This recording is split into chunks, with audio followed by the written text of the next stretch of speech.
presiden itu hebat bener. Tapi ya kan, saya kalau jadi bupati itu kan turun kelas ya.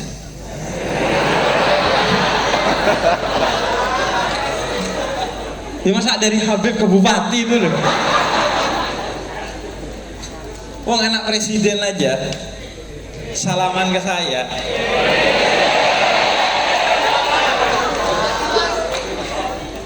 Saya anak presiden, Bib, kata Kaisang. Jadi terima kasih. Jadi Gus Hasan ini sahabat saya, sudah lama sekali kita berkenalan, dekat, sering ngopi bareng, main PS dan lain sebagainya.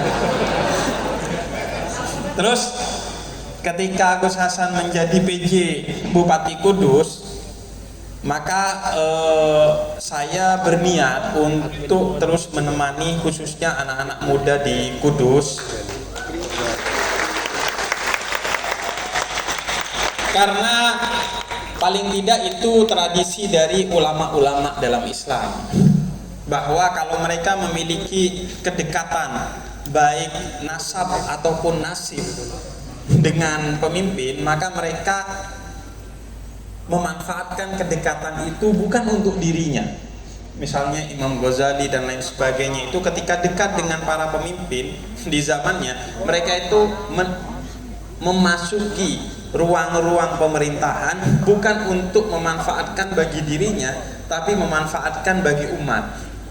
Di antaranya mereka kemudian menjadikan itu sebagai akses untuk masuk ke perpustakaan resmi pemerintah untuk menimba ilmu, kemudian menjadikan itu untuk mempengaruhi pemerintah dalam kebijakannya yang berpihak kepada rakyat dan lain sebagainya. Nah, hari ini saya kesini menemani PJ Bupati Kudus untuk kemudian memanfaatkan kepemimpinan beliau untuk memberikan manfaat paling tidak secara batin kepada teman-teman anak muda di Kudus. Ya alhamdulillah, akhirnya kan pendopo yang biasanya menjadi rumah pejabat sekarang paling tidak jadi rumah rakyat. Iya. Jadi agar pemimpin dan rakyatnya itu dekat, sehingga rakyat butuh apa, mau komplain apa, pemimpinnya bisa disapa dengan dekat. Ini jaraknya dekat banget. Ini kalaupun harus panggung, itu hanya karena kebutuhan fungsi, bukan karena kebutuhan yang lainnya. Jadi itu, sehingga kemudian ketika pemimpin menerapkan kebijakan, rakyatnya juga nurut dengan ikhlas, bukan karena takut gitu. Karena dia tahu, karena kedekatan itu. Nah, kemudian ini untuk pertama kalinya saya ke Kudus, alhamdulillah. Dan memang yang dekat dengan Kudus itu bukan saya. Yang dekat dengan Kudus itu teman saya, namanya Onat.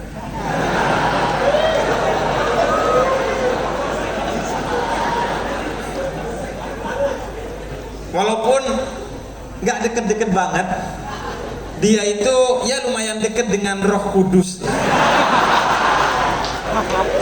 Jadi yang familiar dengan Kudus itu bukan saya memang.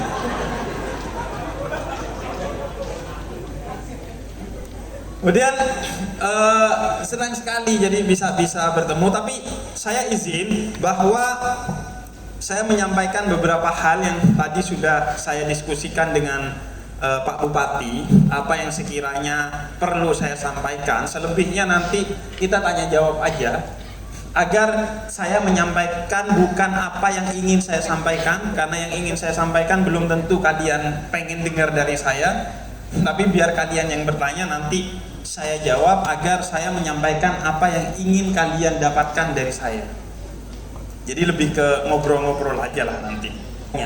Sejak sebelum Nabi Muhammad hingga di zamannya Nabi Muhammad itu tradisi-tradisi yang besar karena kemewahannya itu sudah banyak. Babilonia, kemudian Romawi, Persia, itu dengan gedung-gedung yang mencakar langit, dengan ukiran-ukiran yang bombastis telah banyak. Tapi Nabi Muhammad SAW itu mengajarkan bahwa kemewahan yang sejati terdapat pada tradisi kesederhanaannya. Sehingga Madinah itu yang dibangun oleh Nabi Muhammad bukan utamanya gedung-gedungnya, tapi bahwa pola hidup yang sederhana sebagai kemewahan yang dari sana kemudian bisa menjatuhkan kezaliman Romawi, bisa menjatuhkan otoritarianisme Persia, dan menebarkan nilai-nilai kesetaraan dan keadilan bagi masyarakat bukan hanya di Madinah tapi di luar kota Madinah pada saat itu. Jadi kemewahan yang sejati pada akhirnya terletak kepada tradisi kesederhanaannya. Apa yang dalam tasawuf itu disebut sebagai zuhud. Tidak duniawi, dunia itu hanya diposisikan sebagai la tansa nasibaka minad dunya.